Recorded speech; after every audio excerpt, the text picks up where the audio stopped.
अखण्डमण्डलाकारं व्याप्तं येन चराचरं तत्पदं दर्शितं येन तस्मै श्रीगुरवे नमः। अद्य अस्माकं छत्तीसगढ़ संस्कृत शिक्षा सेवा संस्थाने स्वामी श्री श्रीनिवासाचार्य स्मृति व्याख्यानमालायाम् एकादश्यां शुभपुण्य पवित्र तिथौ अधुना अत्र आभासिकपटले विराजमानाः अस्य कार्यक्रमस्य ये मुख्यवक्तारः विद्यावारिधयः डॉक्टर संदीप ठाकरे महोदयाः एते सन्ति इंदिरा गांधी राष्ट्रीय जनजाति विश्वविद्यालयस्य सहायकाचार्याः। एतेषाम् अत्र अस्माकं व्याख्यानमालायां कोटिशः धन्यवादाश्च वितीर्यन्ते। अथ च अभिनन्दनम् एतेषाम् आचार्याणां व्यवह्रियन्ते। भवताम् अत्र सुस्वागतं वर्तते, अभिनन्दनं च वर्तते। एतस्मिन्नेव क्रमे अस्माकं संस्थानस्य खैरागढ़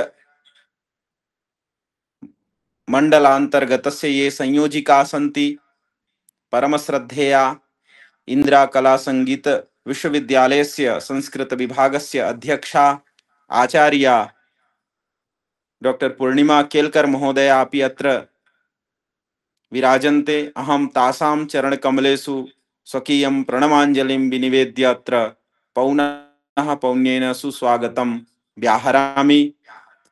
इतोपि अस्माकं संस्थानस्य सदस्याः डॉक्टर रूपेंद्र कुमार तिवारी महोदयाः साहित्यादि विषयेषु अध्ययनरताः कृतभूरि परिश्रमाश्च ये सन्ति तेषाम् अत्र भूयो भूयः अभिनन्दनम् अथ च प्रणमाञ्जलिं पुरस्कृत्य सुस्वागतं व्याहरामि।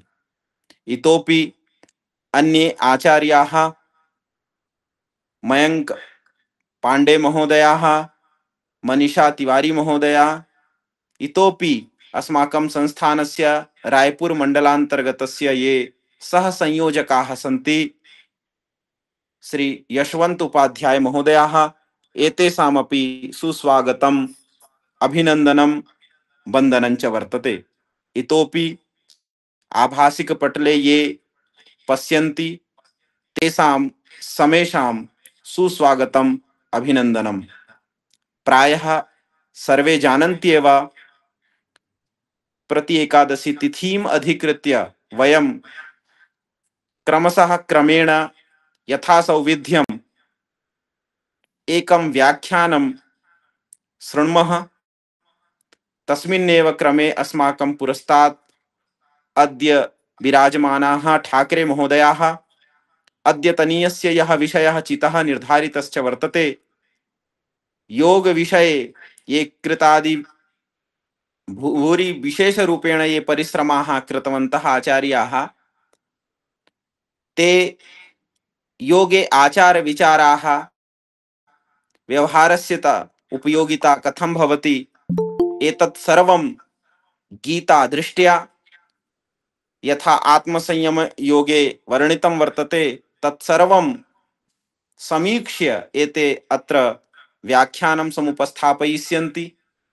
वयं कृतकृत्याः भविष्यामः श्रुत्वा इति अहं मन्ये। अतएव अविलंबेन साक्षात् पुनः अहं स्वामी श्री श्रीनिवासाचार्य स्मृति व्याख्यानमालायाम् अत्र स्वागतं व्याहृत्य स्वामी वर्यांच संस्मृत्य अस्माकं ये विद्या स्मृति रूपं विशेष रूपेण अस्माकं विद्या स्मृतौ ये विराजमानाः आचार्याः सन्ति स्वामी श्री श्रीनिवासाचार्याः अहम् आचार्यान् संस्मरामि प्रणौमि च। अथ च अधुना साक्षात् प्रार्थयामि ठाकरे महोदयम् अधुना अस्मान् संबोधयन्तु इति आचार्याः। सभी को नमस्कार प्रणाम।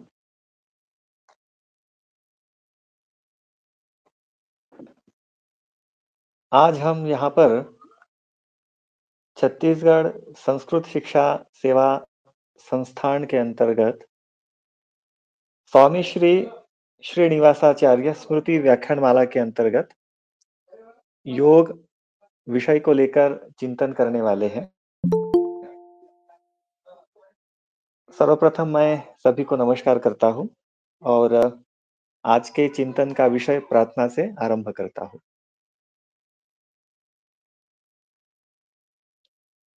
कमर पीठ गर्दन को सीधा रखकर नेत्रों को बंद करते हैं। गहरा लंबा दीर्घ श्वास लेते हैं और धीरे से छोड़ते हैं। पुनः एक बार श्वास लेते हैं, धीरे से छोड़ते हैं। एक साधारण श्वास लेते हैं और उसको भी छोड़ते हैं। ओंकारं बिंदु संयुक्तं नित्यं ध्यायन्ति योगिनः कामदं मोक्षदं चैव ओंकाराय नमो नमः। ओंकाराय नमो नमः। कार्यक्रम में उपस्थित आचार्य मनीष जी, विभागाध्यक्ष आचार्य पूर्णिमा केरकर जी,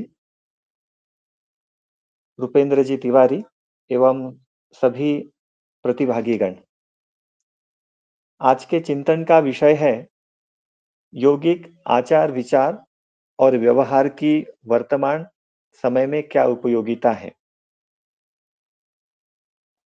इसी को लेकर हम चिंतन कर रहे हैं। क्योंकि विषय कोई भी हो, क्षेत्र कोई भी हो विद्या का, वो बिना आचार के पूर्ण नहीं है, बिना विचार के पूर्ण नहीं है और बिना व्यवहार की तो हम कल्पना भी नहीं कर सकते।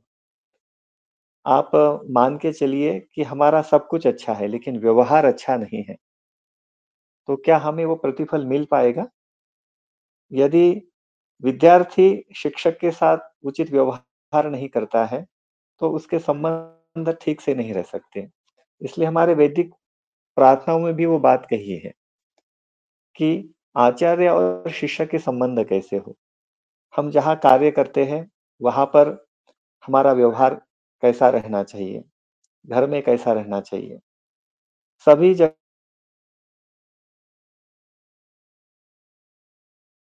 व्यवहार आरंभ होता है हमारे विचार से, आचार से। चिंतन इस पवित्र तिथि पर हमने करने का निश्चय लिया है और उसी के संदर्भ में हम थोड़ा उसको समझने का प्रयास करते हैं। गीता जी में कहा है, भगवान ने स्वयं कहा है, तस्मात् शास्त्र प्रमाणम ते कार्य व्यवस्थित हो। हे अर्जुन, ये शास्त्र ही प्रमाण है हमको क्या करना है और क्या नहीं करना है। यदि हमारा इस पर दृढ़ विश्वास हो जाए, एक सम्यक विचार हमारा बन जाए कि हमको ये करना है और ये नहीं करना है, इसी को हम दूसरी भाषा में समझ सकते हैं विधि और निषेध। प्रत्येक इसमें विधि और निषेध है, चाहे कर्म में हो, चाहे भक्ति में हो, ज्ञान में हो। प्रत्येक योग में विधि और निषेध रहता है। सार लेना है, उसको हम विवेक कहते हैं और असार चीजों को हमको छोड़ना है। आयुर्वेद शास्त्र में ले लीजिए, यदि हम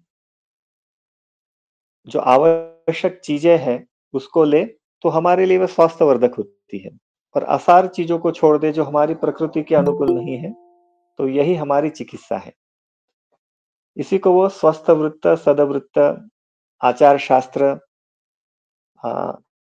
दिनचर्या, ऋतुचर्या इसके अंतर्गत लेते हैं। क्योंकि वर्तमान समय हम देखते हैं काफी झंझावात का समय है। इसमें शारीरिक स्वास्थ्य, मानसिक स्वास्थ्य, सामाजिक स्वास्थ्य और उसके ऊपर फिर हमारे आध्यात्मिक स्वास्थ्य की नींव बनी होती है। चूंकि हम अगर शरीर को ही खराब करें, मन को ही खराब करें, तो स्वाभाविक रूप से व्यवहार हमारे अच्छे होंगे नहीं, रिलेशनशिप बिगड़ेंगे और उसी के कारण संपूर्ण तनाव का वातावरण उत्पन्न होता है। इसलिए आचार और विचार की महत्ता हमारे शास्त्रों में काफी गाई गई है। कहा है, आचारः परमो धर्म। आचार क्या है? परम धर्म है। विचार, यदि हम थोड़ी सी इसकी शास्त्रीय गवेषणा देखें आचार और विचार की, क्योंकि मैं उतना संस्कृत नहीं पढ़ा हूं, लेकिन दोनों शब्दों का जो निर्माण है वो चर धातु से हुआ है और इसका जो अर्थ होता है चलना, व्यवहार करना, सीखना, परंपरा, नियम का पालन करना, ये आचार का अर्थ है। विचार का अर्थ होता है सोचना, मनन करना, चिंतन करना, राय, विश्लेषण आदि प्रक्रिया इसमें सम्मिलित है। आचार शास्त्र के अंतर्गत हम करने वाली चीजें लेते हैं। नियम पालन, हमको ऐसा करना है, ऐसा नहीं करना है, क्या उचित है, क्या अनुचित है, क्या शुभ है, क्या अशुभ है, इसकी चर्चा हम करते हैं। और इन सब का आधार है हमारा मन। मन में विचार उत्पन्न होते हैं। विचार मन की शक्ति है, लेकिन विचार सकारात्मक भी हो सकते हैं और नकारात्मक भी हो सकते हैं। इसलिए उसकी जो भूमि है वो सकारात्मक हमको बनाना है। सकारात्मक भूमि में ही सकारात्मक विचार उत्पन्न हो सकते हैं और ऐसे विचारों में कुछ निर्माण करने की शक्ति होती है जो हमारे संपूर्ण व्यक्तित्व का आधार होता है।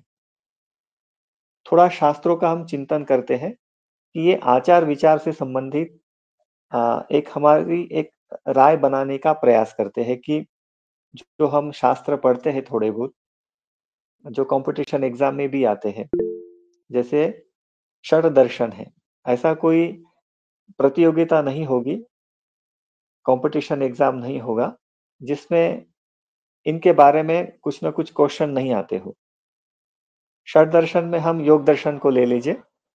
योग दर्शन में यम नियम के अंतर्गत इसकी चर्चा की गई है। व्यक्तिगत और सार्वभौमिक स्तर पर उसके विश्लेषण में हम नहीं जाते हैं। बौद्ध दर्शन में ले लीजिए तो भगवान बुद्ध ने इसको अष्टांगिक मार्ग के रूप में इसका वर्णन किया है। सम्यक दृष्टि पहला जो स्टेप है, पहला जो चरण है, वो सम्यक दृष्टि का ही उन्होंने बताया है। कैसे हमको देखना है, कैसे विचार करना है और फिर कैसे उसको व्यवहार में लाकर अलग-अलग दृष्टि से उसको अपने उन्नति की ओर ले जाना है।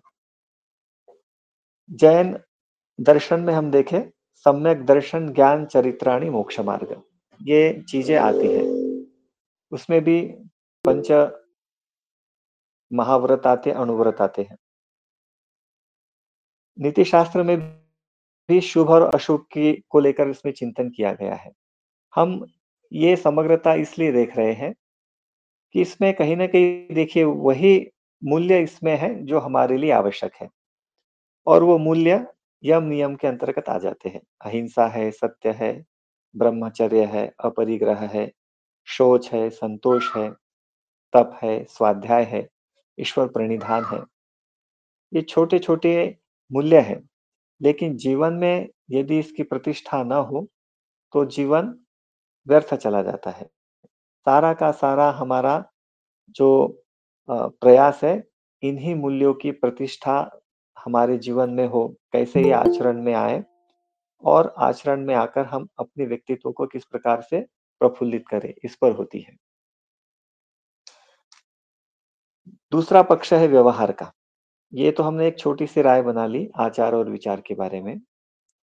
व्यवहार के अंतर्गत हमारा हम किसी से कैसे बात करते हैं, कैसे बोलते हैं, कैसे बैठते हैं, कैसे चलते हैं, ये तो गीता जी में बताया ही है। स्थित प्रज्ञ पुरुष के लक्षण के रूप में बताया है। क्योंकि गीता जी का सबसे बड़ा आदर्श है स्थित प्रज्ञ, हमको वहां तक पहुंचना है। जैसे योग दर्शन में है कि हम समाधि और फिर उसके फल कैवल्य तक जाने की हम चेष्टा करते हैं, ऐसा हमको लगता है।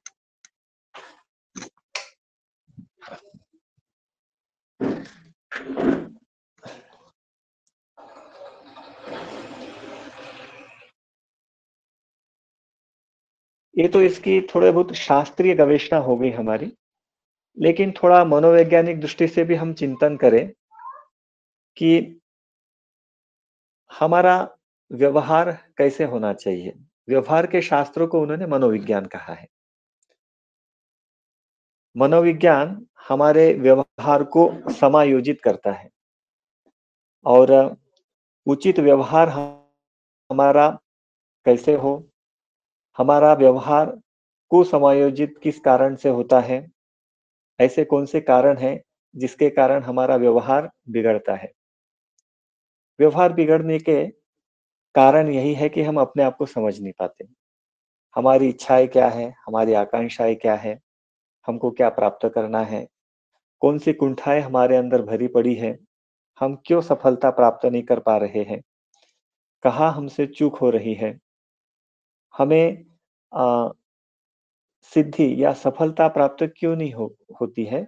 तो इसको लेकर मन में एक तनाव, एक क्षोभ उत्पन्न होता है, जिसके कारण हमारा व्यवहार कुसमायोजित हो जाता है। हम उसको ठीक प्रकार से निभा नहीं पाते, इसलिए हमारा व्यवहार बिगड़ता है। मनोवैज्ञानिक दूसरा और भी कारण मानते हैं, इसके ढेर सारे कारण उन्होंने गिनाए हैं। एक आनुवांशिकी है। जैसे हमारे घर में बड़े होते हैं, उनके पैतृक गुण हमारे अंदर आते हैं, वैसा हमारा स्वभाव हो जाता है। दूसरा कारण माना उन्होंने अंतःस्रावी ग्रंथियों का। अंतःस्रावी ग्रंथियों के कारण हमारा व्यवहार अच्छा भी होता है और बिगड़ता भी है। 5-6 ग्रंथियां हैं जिसको योग चक्रों से अ, समायोजित करता है, उसको चक्रों के माध्यम से कोरिलेट करता है। षट चक्र और ये हमारी अंतःस्रावी ग्रंथियां, इनके इनके द्वारा निकलने वाला जो स्त्राव है, वो हमारे व्यवहार के लिए उत्तरदायी होता है।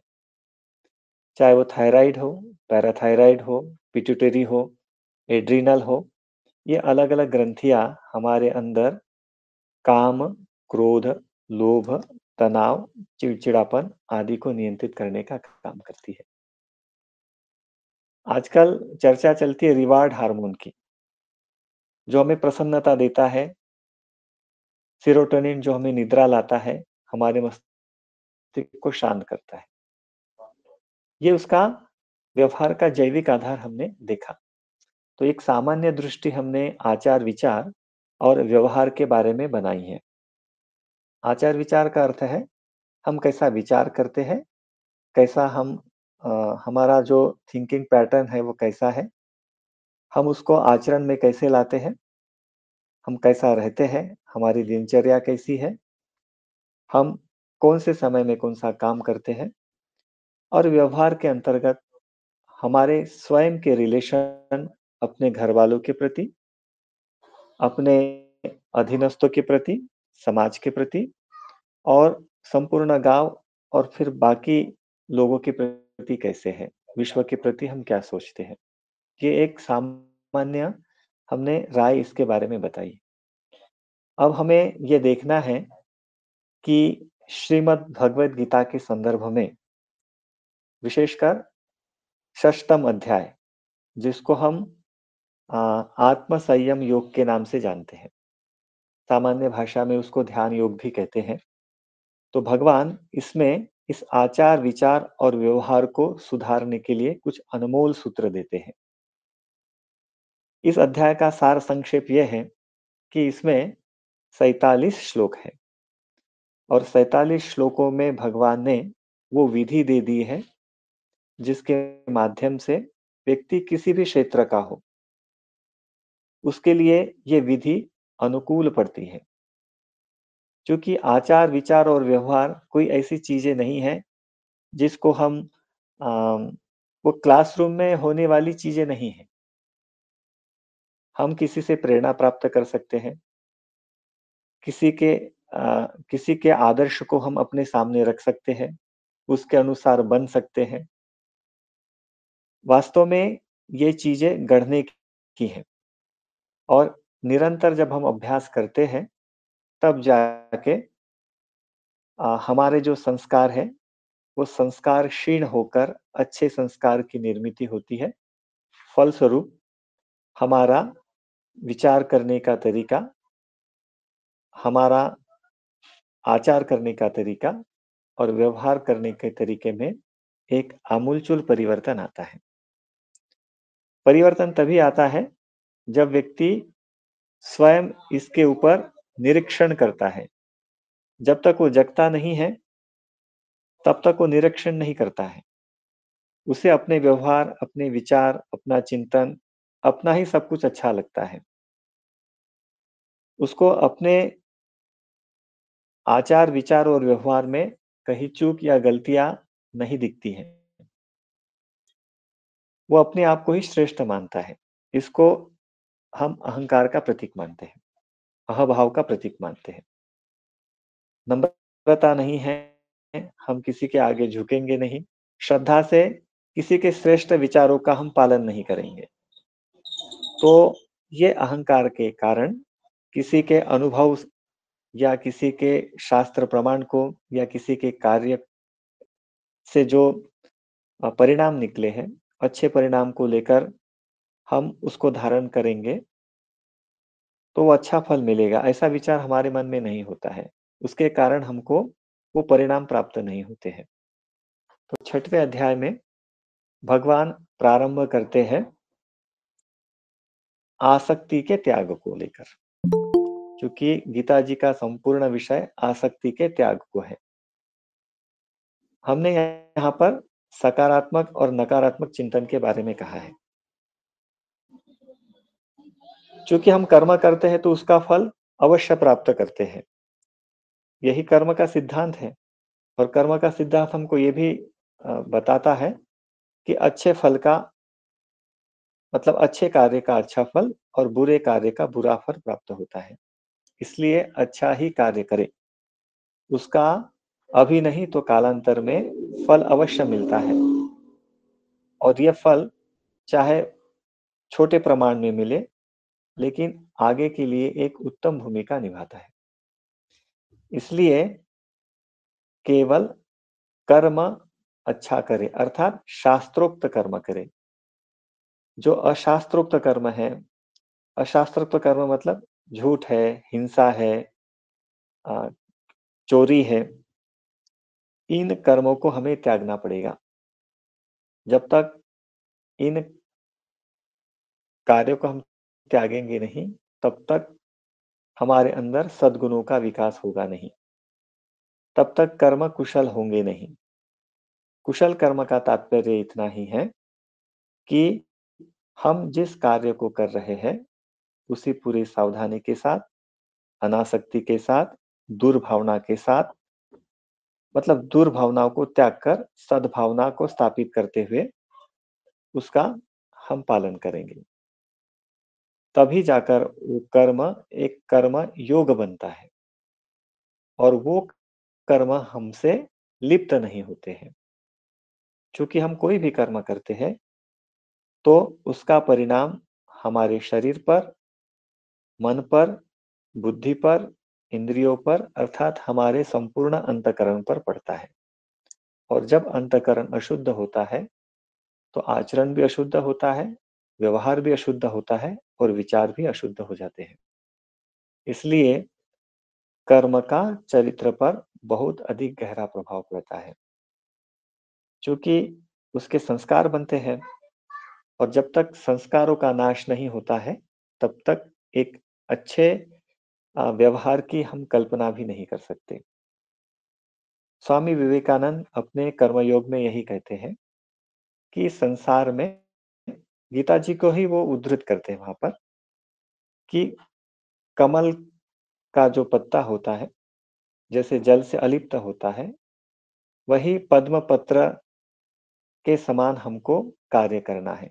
पद्म पत्र वि आम्भसा, ये वो बात गीता जी का ही दोहराते हैं कि कर्म जब आसक्ति को त्याग कर हम करते हैं, तो उसका प्रभाव बिल्कुल ये पद्म पत्रवत होता है। तो इसमें हमें कुछ विधि निषेध है, बुरे कर्मों को छोड़ना है जो अनावश्यक है, तो ही जाके हमारा आचार और विचार सही हो सकता है। शुरुआत में कठिन लगता है, परंतु धीरे-धीरे अभ्यास से वो सफल हो जाता है। तो ये कर्म योग के चिंतन के रूप में उन्होंने उसमें बताया। उसके लिए उन्होंने आहार की व्यवस्था बताई है। कोई भी कार्य करते हैं हम, बिना आहार के अधूरा है, क्योंकि ये संपूर्ण शरीर हमारा आहार से बना है, जिसको हम अन्नमय कोश कहते हैं। तैत्तिरीय उपनिषद में इसका काफ़ी वर्णन है। पंचकोश का एक संपूर्ण अ विवरण वहाँ पर दिया हुआ है। हम पंचकोश के विषय में नहीं जाएँगे, चूँकि भगवान ने इस आहार की महत्ता यहाँ पर प्रतिपादित की है, कि किस प्रकार से आहार आपके मन से जुड़ा है, आपके विचार से जुड़ा है, आपके आचार से जुड़ा है, आपके व्यवहार से जुड़ा है। आहार की शुद्धता, आहार की मात्रा और सात्विक आहार। देखिए इतनी गहरी बातें उन्होंने की है कि हमारा जो भी निर्माण होता है वो गुणों से होता है और जब तक गुण त्रिगुण में से सत्व गुण की ओर न बढ़े तब तक हमारा आचरण श्रेष्ठ नहीं हो सकता। और ये गुण अपने पदार्थों से जुड़े हुए हैं, भोजन से जुड़े हुए हैं। जैसा हम भोजन लेते हैं, उसका ही परिणाम हमारे चित्त पर, मन पर, इंद्रियों पर पड़ता है। क्योंकि आधुनिकता में हम इसके प्रभाव को नकार भी सकते हैं, लेकिन अहंकार के वश या फिर ज्ञान नहीं है, इसके कारण हमको ऐसा लगता है कि इसका क्या प्रभाव पड़ता होगा, कुछ भी खाए, कैसा भी खाए चल जाता है, आत्मविश्वास होना चाहिए। ऐसा नहीं है। ये किसी-किसी में हो सकता है, लेकिन उसका दुष्परिणाम भी पड़ता है। लेकिन सर्वसम्मति से यही निष्कर्ष निकलता है कि आहार से आपका सत्व अर्थात आपका अंतःकरण का निर्माण होता है। इतनी आहार की गहन गति है कि आपके सूक्ष्म विचार जो अज्ञात से आते हैं, आपको पता भी नहीं चलता कि विचार की निर्मित हमारे अंदर होती कैसी है और किस प्रकार वो विचार आचार में परिवर्तित होते हैं। यदि मन में एखादा कोई अशुभ विचार आया, तो अशुभ विचारों की असंख्य लाट, एक लहर हमारे चित्त में उत्पन्न होती है। तो सारे शुभ विचारों को पराजित कर देती है।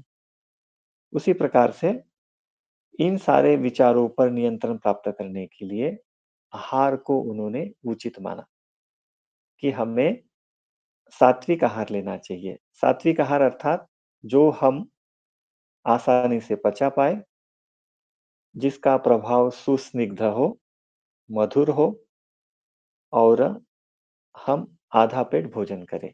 यही उन्होंने वहाँ पर बताया है। तो ऐसा यदि आहार हम करते हैं, तो निश्चित रूप से हम विचारों को भी परिवर्तित कर सकते हैं और चूँकि ये आचार पक्ष है, आचार पक्ष का एक अर्थ हमने ये भी अर्थ निकाला कि हमको क्या करना है, तो भोजन में इस प्रकार का सुधार करना है, इस प्रकार की व्यवस्था करनी है, इस प्रकार के कर्तव्य का पालन करना है, तो ही हम व्यवहार को भी सुधार कर सकते हैं। दूसरी महत्वपूर्ण शिक्षा उन्होंने दी है विहार की। ये आहार विहार शब्द केवल और केवल गीता जी में ही संयुक्त रूप से दिखाई देता है। मैंने बहुत से संस्थान देखे हैं, वो अपने भोजनालय का नाम आहार विहार रखते हैं। दीनदयाल शोध संस्थान चित्रकूट में है, तो नानाजी ने उसका पूज्य नानाजी देशमुख जी ने उसका जो नामकरण आहार विहार पर ही रखा है। वो गीता जी के ही शब्द हैं। वही श्लोक उन्होंने उठाया है, षष्ठम अध्याय का 17वां श्लोक। युक्त आहार विहारस्य युक्त चेष्टस्य कर्मसु युक्त स्वप्नावबोधस्य योगो भवति दुःखः। ऐसा योग यदि हम करते हैं, तो निश्चित रूप से दुःख त्रय को वो समाप्त करता है, दुखों का नाश करता है। तो विहार के अंतर्गत हमारी सारी चीज़ें आ जाती हैं। हमें कैसे बैठना है, कैसे रहना है, कैसे चिंतन करना है, कितना भोजन करना है, कब सोना है, कब उठना है, एक पूरी दिनचर्या विहार के अंतर्गत आती है। यदि ये संतुलित है, जैसे भगवान बुद्ध में अष्टांग जो मार्ग है उसमें बताया है सम्यक शब्द का प्रयोग। यदि ये सम्यक है, उचित है, संतुलित है, तो हमारे लिए ये दुःख नाशक बनता है। यदि इसमें हम संयमित नहीं हैं, असंयमित होकर रहते हैं, तो यही हमारे लिए दुःख का कारण है। अतः आज के चिंतन में या परिप्रेक्ष्य में हम देखते हैं, तो आचार, विचार और व्यवहार से इस भोजन का बहुत बड़ा संबंध है। चूँकि भोजन हमारे चरित्र, चिंतन और व्यवहार को परिवर्तित करने की क्षमता रखता है। उसमें ऐसे हार्मोन्स होते हैं, ऐसे विटामिन्स होते हैं, ऐसे मिनरल्स, जितने भी भोजन के जो घटक हैं, यदि उसकी पूर्ति हमारे अंदर ना हो, तो आप देख लीजिए कि हमारा चिंतन बिगड़ जाता है। हमारा अ अ, सोचने का तरीका, किसी से व्यवहार करने का तरीका बदल जाता है। तो इतनी शक्ति उन्होंने भोजन और व्यवहार की बताई है। दूसरी बात, आचार, विचार और व्यवहार को ठीक करने के लिए उन्होंने अभ्यास और वैराग्य पर बल दिया। केवल उचित भोजन करने से ही काम नहीं चलेगा। आपने उचित तो भोजन कर लिया, लेकिन ये अभ्यास और वैराग्य के बिना अधूरा है। अभ्यास अर्थात निरंतर इंद्रियों को संयमित करने के लिए किए गए प्रयास, इसको हम अभ्यास कहते हैं। तो कौन-कौन से अभ्यास हैं, जिसको हमें बारंबार करना पड़ता है? तो कोई भी कर्म जो हमारे अंदर सद्प्रवृत्ति निर्माण करे, ऐसे अभ्यास हमारे लिए आवश्यक है। चाहे वो योगाभ्यास हो, चाहे वो अ, गृह का कोई कार्य हो, चाहे वो भोजन बनाना हो, चाहे वो सफाई की व्यवस्था हो, क्या चाहे वो आंगन को झाड़ना हो, पानी देना हो, तो जिससे सद्वृत्तियाँ हमारे अंदर विकसित हो, ऐसे प्रत्येक कार्य अभ्यास के अंतर्गत आते हैं। भोजन बनाना, बर्तन माँजना, आ आजकल हमने ये सब चीज़ों को छोड़ दिया है।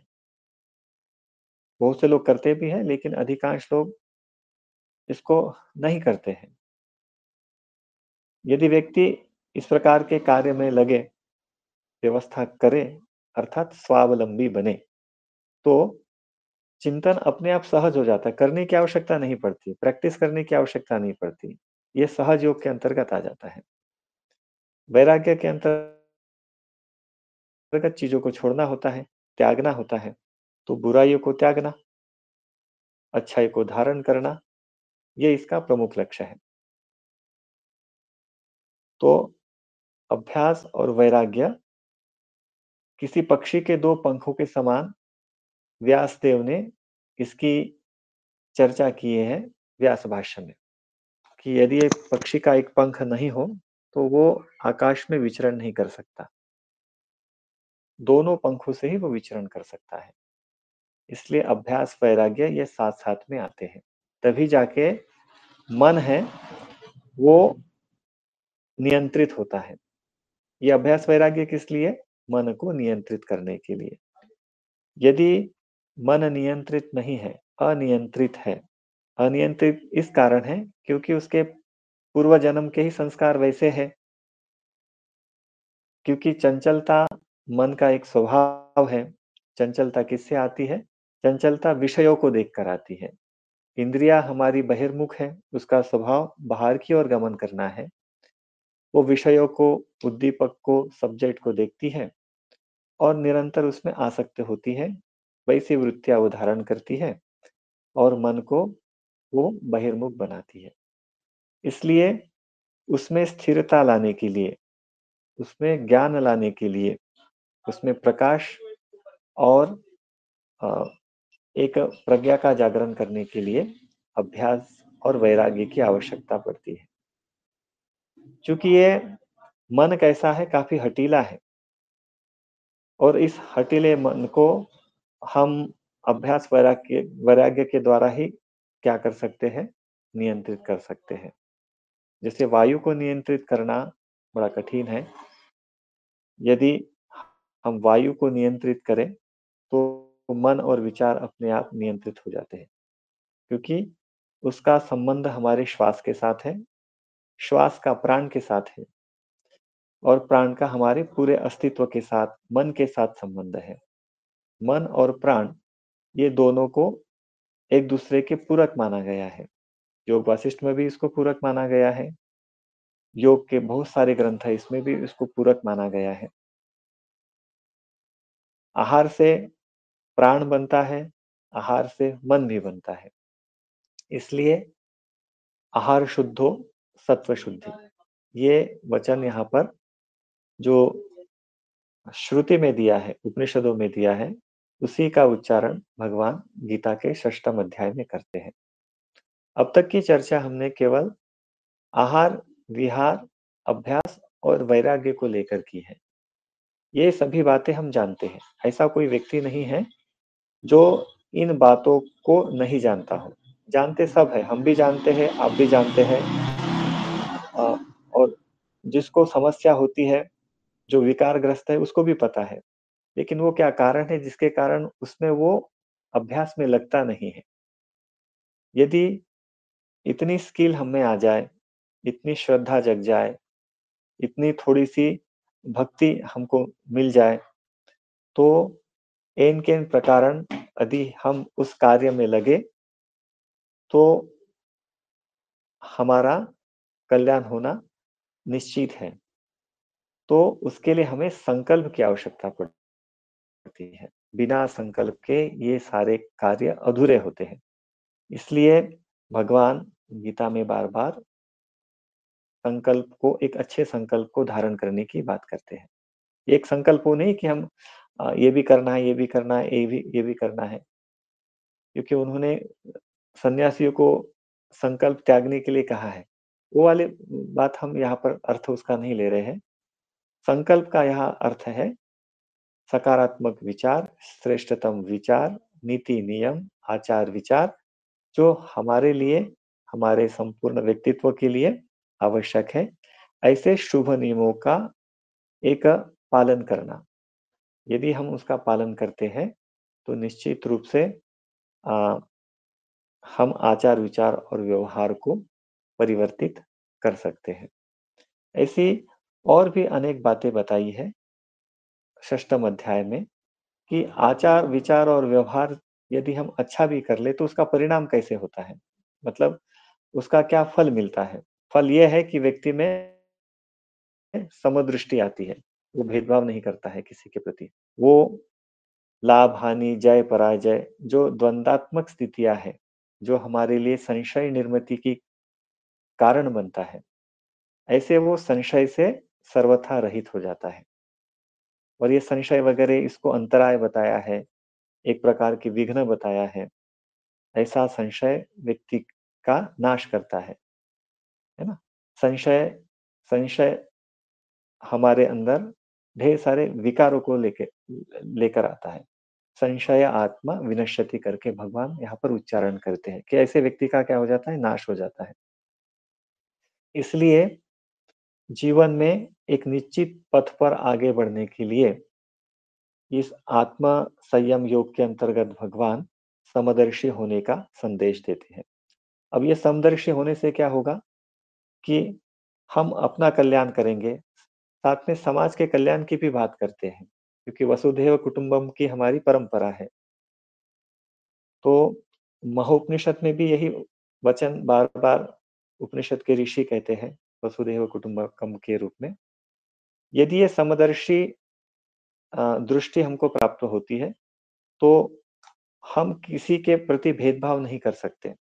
हम पशु, मनुष्य में अ, भेद करते हैं, जिसके कारण अ, हम जिनका आदर करना चाहिए था या फिर जिनकी सेवा करनी चाहिए थी, जैसे आप गौ को ही ले लीजिए, उसकी स्थिति हमने बिगाड़ के रखी है। और भी अन्य प्राणी ले लीजिए, गौ तो चलो हमारे लिए हमारी संस्कृति का आधार है, उनको बहुत सारी चीजें देती है, उसके प्रति हमारी दृष्टि ऐसी हो सकती है, तो और जानवर के प्रति हम मतलब क्या कर सकते हैं। तो ये जो समदर्शी है, ये वेदांत का ही विचार है कि वासुदेव सर्वम, ये भी गीता जी का ही वचन है।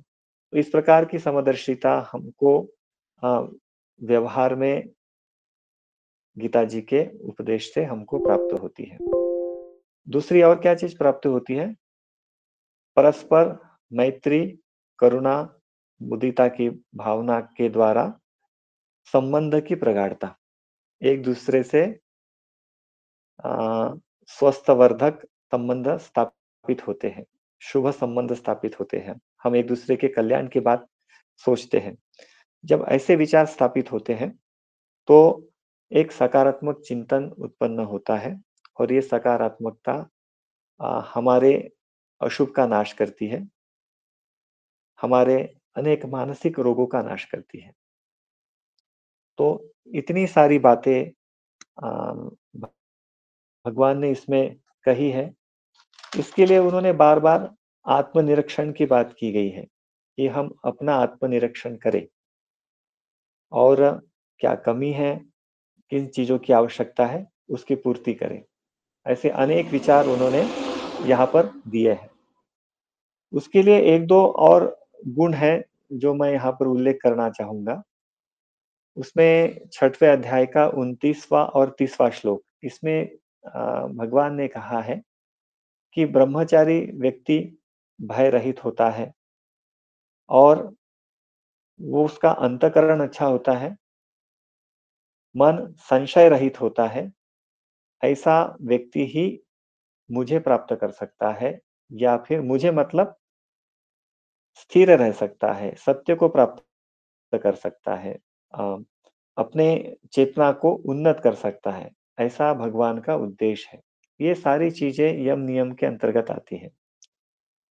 क्योंकि भगवान को बार-बार चिंतन को ठीक करने की योजना बनानी है, तो एन-केन प्रकारेण वो अन्य-अन्य श्लोक में वही-वही चीज़ों को वहाँ बार-बार उसको लाने की कोशिश करते हैं। भिन्न-भिन्न प्रसंग के रूप से उसको उन चीज़ों का महत्व प्रकट करते हैं, बताते हैं कि ये चीज़ साधारण नहीं है। उसको हमें बार-बार याद दिलाकर, स्मरण कराकर, उसके महत्व को अधोरेखित करते हुए जीवन में उसकी पूर्ण पालना करने की वो हमको उपदेश देते हैं। तो आज के इस चिंतन में अ मैंने इतना ही सोचा था कि किस प्रकार से व्यावहारिक अ, प्रयोजन के माध्यम से हम आचार, विचार और व्यवहार को दुरुस्त कर सकते हैं। तो इतना ही निवेदन था। जी, बहुत अच्छा आदरणीय डॉक्टर संदीप ठाकरे महोदय जी ने अपने विषय को, जो कि पूर्णतया योग में निष्णात हैं, आप इतनी सहजता से, इतनी सरलता से सभी विषयों को उपस्थापित किए हैं, जो मनोवैज्ञानिक रूप से आत्मसंयम और हमारे विचार दृष्टिकोण से व्यवहारिक जीवन के लिए अत्यंत उपयोगी है, जिसके बिना हमारा आचार, आपने आहार आचार विचार से आरंभ किया, व्यवहार से, और उसको परम ब्रह्म तक, उस बातों को अपने व्याख्यान के माध्यम से शीर्ष निष्कर्ष तक आपने पहुंचाया। और निश्चित रूप से यह व्याख्यान हम सब के लिए और छत्तीसगढ़ संस्कृत संस्थान के सदस्यों के लिए और छत्तीसगढ़ प्रदेश के जितने भी संस्कृतानुरागी और आम सामान्य जो जन समूह हैं, उन सभी के लिए उपयोगी होगा, ऐसा मैं मानता हूं। एतदर्थम अहम साक्षात कृतज्ञोऽस्मि। अचिरादेव अहम् उक्तवान् यत् अद्यतनीयं व्याख्यानं वर्तते, स्वः व्याख्यानं भविता वा इति। तत् भवन्तः झटिति एव विषयं स्वीकृत्य एतादृशम् अभूतपूर्वं यद् व्याख्यानं भवद्भिः आचरितं, तदर्थम् अहं सकार्तज्ञेन भवतां धन्यवादं वितनोमि। अस्माकं पुरस्तात् विराजमानाः सन्ति इन्द्राकला संगीत विश्वविद्यालयस्य संस्कृत विभागस्य अध्यक्षाः डॉक्टर पूर्णिमा केलकर महोदया। अहम साक्षात् अनुरुन्धे प्रणमामि च, अधुना अस्मान् उपकुर्वन्तु, संबोधयन्तु इति। आचार्य। सर्वान् प्रणमामि। ध्वनिः आयाति न वा? आम्, आगच्छति। योगः कर्मसु कौशलम्। यं ब्रह्मा वरुणेन्द्ररुद्रमरुतां स्तुन्वन्ति दिव्यैस्तवैः, वेदैः साङ्गपदक्रमोपनिषदैः गायन्ति यं सामगाः। ध्यानावस्थिततद्गतेन मनसा पश्यन्ति यं योगिनो, यस्यान्तं न विदुः सुरगणाः। देवाय तस्मै नमः। आचार्य श्री श्रीनिवास व्याख्यान मालायां, स्मृति व्याख्यान मालायाम् अद्य अस्माभिः ठाकरे महोदयस्य अति सुबोधं सौम्यं व्याख्यानं श्रुतम्। अहो, व्याख्यानेऽस्मिन् एव योगत्वं प्रतिभाति। वस्तुतस्तु योगः एव सर्वत्र व्याप्तः अस्ति।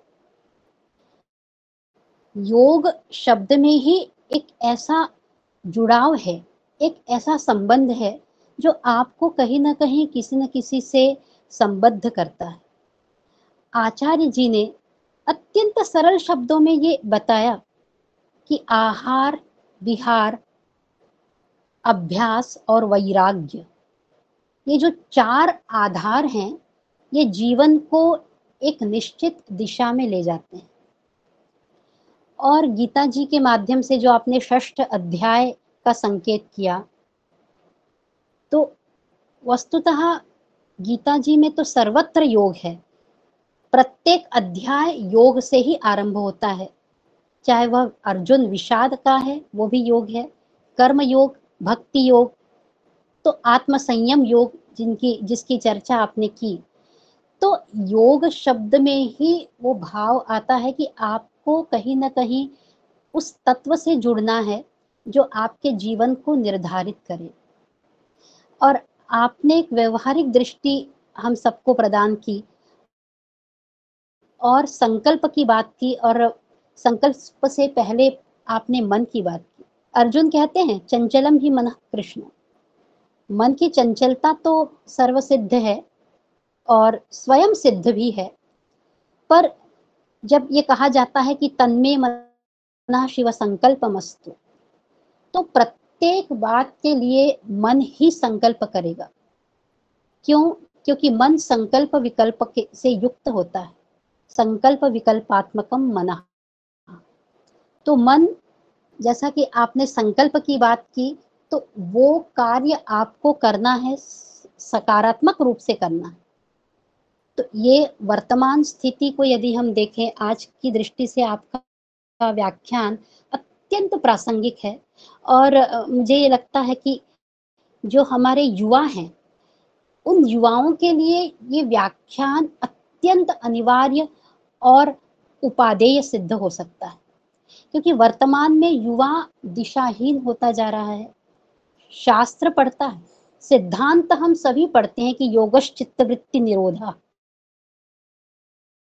कैसे करें चित्त को एकाग्र, कैसे करें भिन्न भिन्न विषयों से चित्त को, मन को अलग कैसे करें? तो इसके लिए हमें अपने भीतर का जो एक भाव है उसे उस दिशा तक ले जाना चाहिए जिस दिशा में हम अभ्यास और आहार के साथ स्वयं को जोड़ सकें। आज का युवा जब आहार की बात करता है तो सात्विक आहार बहुत कम हो गया है, क्योंकि वर्तमान में हम सभी जानते हैं कि आहार के नाम पे बहुत सारी वस्तुएं आजकल दिखाई देती हैं युवाओं को। तो आहार अत्यंत अनुकूल होना चाहिए। और जैसे कि आपने कहा, मन, प्राण और आहार, वेदांत कहता है मनोमय कोश, प्राणमय कोश, अन्नमय कोश। और अन्नमय कोश तो हमारा ये स्थूल शरीर अन्न से ही तृप्त होता है। अन्नात् भवन्ति भूतानि पर्जन्याद् अन्न संभवः। तो अन्न का जो भाव है वो अत्यंत सहज और सात्विक है। आचार्य जी ने जो व्याख्यान दिया, मुझे एक मराठी एक श्लोक याद आता है जो हमें बचपन से ही सिखाया जाता था, बाल्यकाल से सिखाया जाता था, वदनी कवड़गे। उसमें ये कहा गया है कि ये जो हम भोजन करते हैं ये एक यज्ञ है। एक सामान्य केवल हम खाने के लिए, पेट भरने के लिए भोजन नहीं करते। आहार एक यज्ञ है जो कि पंच महायज्ञ में भी, जिसका बलि वैश्वानर के रूप में हम संकेत प्राप्त करते हैं। तो आपके व्याख्यान से आज के युवाओं को अत्यंत एक व्यवहारिक ज्ञान प्राप्त होता है। आजकल योग नहीं रह गया है, योगा जो होता है। और वर्तमान में क्या होता है कि योग के नाम पर हम आसन करते हैं, प्राणायाम करते हैं, पर यम नियम जो अष्टांग योग है, यम नियम प्रत्याहार ध्यान धारणा समाधि, ये जो अष्टांग योग की बात होती है, तो ये इसका हम पालन कहाँ तक करते हैं और हमें कैसे इसके पालन की अपेक्षाएं हैं। तो आपने जो आज हमें बताया, आपका जो इतना गंभीर चिंतन रहा है, तो इस चिंतन का सार और निष्कर्ष यही है कि योग केवल आसन और प्राणायाम नहीं है। योग योग है, योगा नहीं है। योग में युज धातु है और ये युज धातु हमारे जीवन की योजना बनाती है, जीवन को आत्म तत्व से, परम तत्व से जोड़ती है और जीवन को जीवन शैली के अनुसार ढालती है। और ये जो हम कहते हैं अहम ब्रह्मास्मि, अस्तित्व का बोध कराती है। तो इसलिए आज आपका चिंतन अत्यंत प्रेरणास्पद रहा। और इसी प्रकार का चिंतन यदि हम संपूर्ण समाज की दृष्टि से रखें, सारे समाज के लिए ये चिंतन उपयोगी रहेगा। और इसमें समाज कल्याण की, जैसा कि आपने कहा, समदर्शी का भाव, तो समदर्शिता जो होती है उसमें सबको समान रूप से देखने, समान रूप से समझने, सबको समानता की दृष्टि से अनुभव करने की बात होती है। यही जैसा मैं हूं वैसा सामने वाला है, और जो कष्ट मुझे हो रहा है वैसा ही अन्य व्यक्ति को हो सकता है। तो ये जो समत्व की जो भावना है, समत्वम योग उच्यते, तो ये जो भावना है, तो ये वर्तमान में अत्यंत प्रासंगिक प्रतीत होती है। और मूल रूप से आज की चर्चा, आज का चिंतन सबके लिए अत्यंत उपादेय रहा है। और इसमें इस आपके इस चिंतन को, सबसे पहली बात कि इतनी सरल भाषा, इतना शुद्ध उच्चारण, और उच्चारण की शुद्धता ही हमारे मन की पवित्रता का प्रतिबिंब है। क्योंकि आपका उच्चारण, हमारे यहाँ व्याकरण में भी कहा गया है, एकः शब्दः सम्यक् ज्ञातः सुप्रयुक्तः स्वर्गे लोके च कामदुक् भवति। तो आपका उच्चारण जब शुद्ध है, आपके उच्चारण में जो पावित्र्य है, जो पवित्रता है, वही पवित्रता आपके हृदय में भी प्रतिबिंबित हो रही थी। और आज इस व्याख्यान को सुनकर हम सब कृतकृत्य हो गए, वयम सर्वे कृतकृत्या स्मः। और आपका मैं व्यक्तिगत रूप से और इस संस्था की ओर से भी अत्यंत आभार व्यक्त करती हूँ। धन्यवाद, नमस्कार।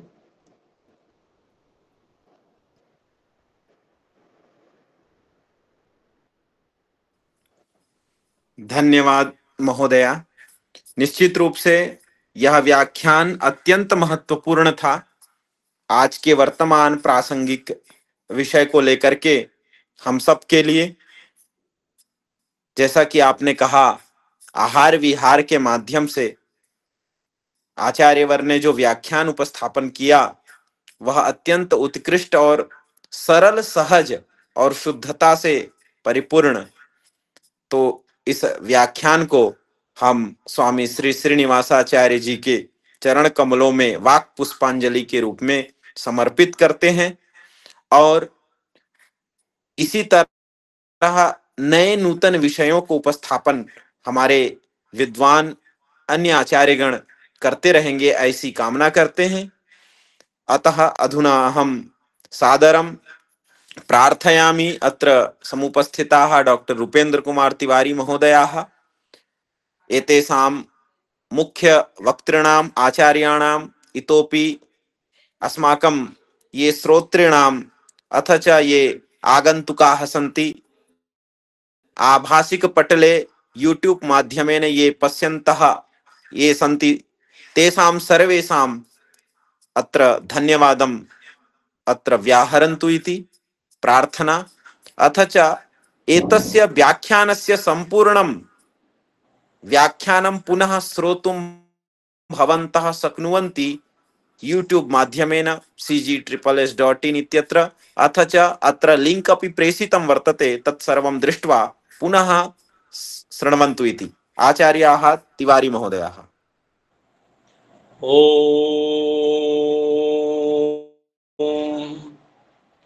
श्रीलक्ष्मीनाथ समारंभां नाथयामुनमध्यमाम्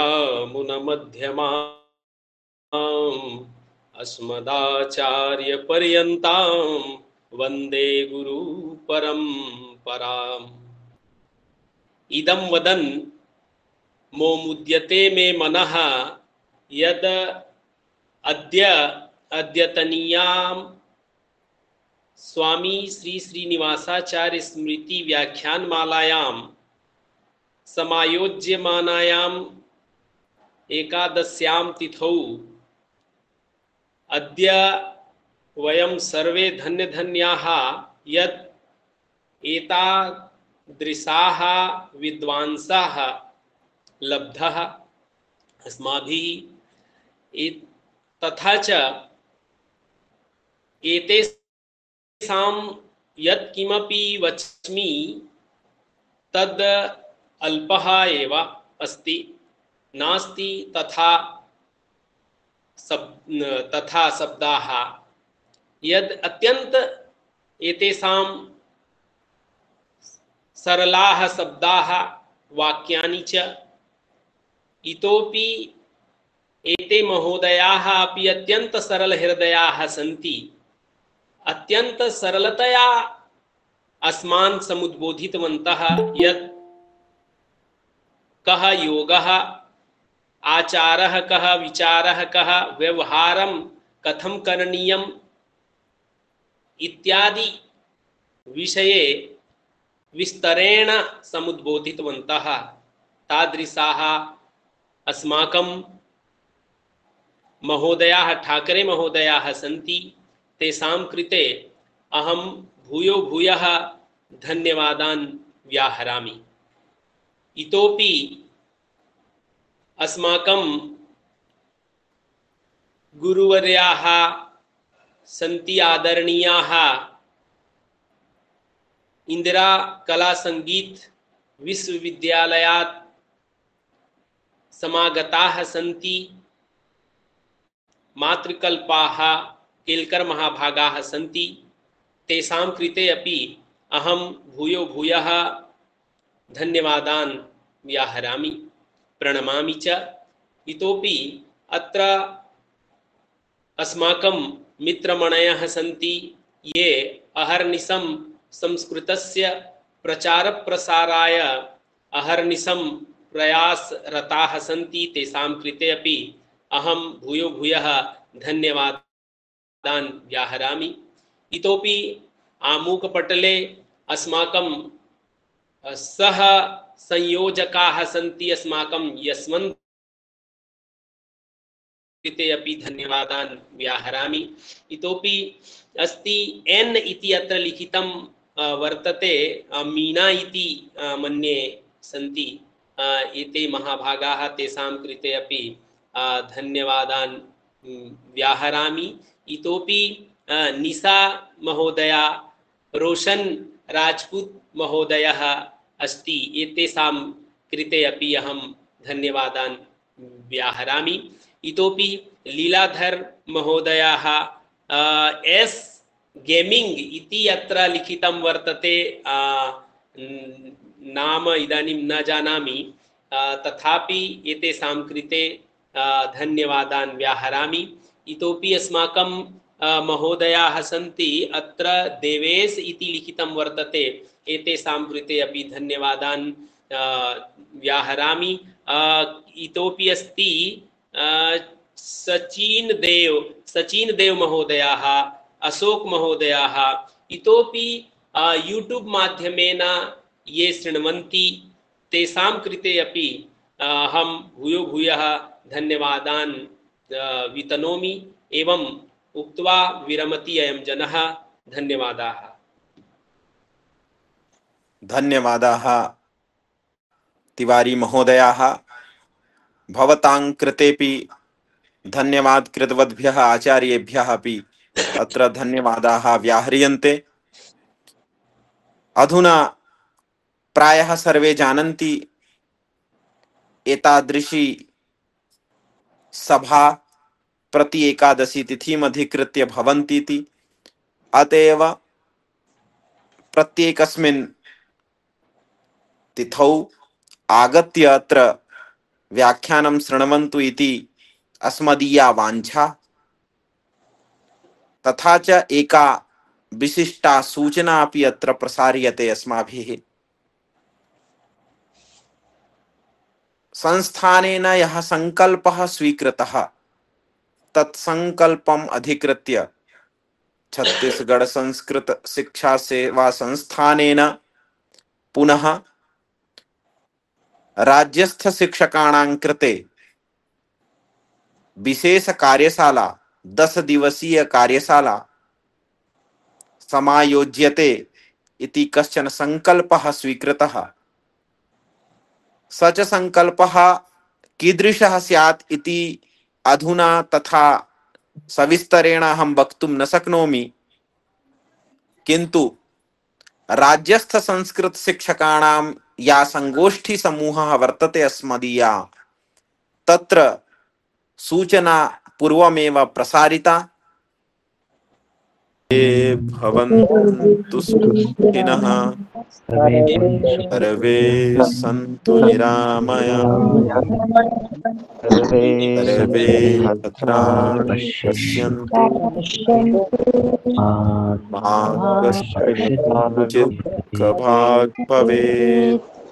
ओम शांति शांति शांति। प्रणामाः सर्वेभ्यः।